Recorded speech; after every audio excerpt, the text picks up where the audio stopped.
Добрый день, сенсоводы, ланосоводы, им сочувствующие.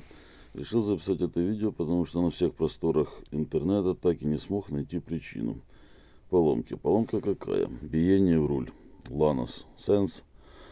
Менял все, что можно. Менял втулки, стойки стабилизатора, менял сайлентблоки, поменял рулевую рейку, новую поставил. Биение не прекратилось. Осталась одна причина. Рулевая колонка.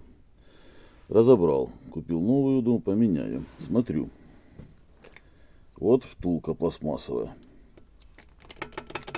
Вот биение в руль. Втулка от времени, получается, сползает.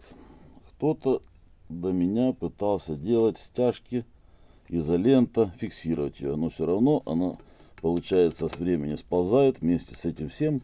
И получается биение. Надо ее зафиксировать. Вот решение проблемы.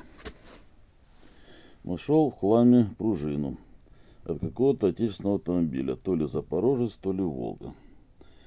И хомут затянул. Все. Пружина уже держит эту втулку. Никуда она не денется. Биения нету и не будет. Вот и все решение проблемы. А люди пишут, это навсегда, свыкнитесь. Нет. Все решаемо. Все делаем. Все, спасибо за внимание. Думаю, кому-нибудь поможет.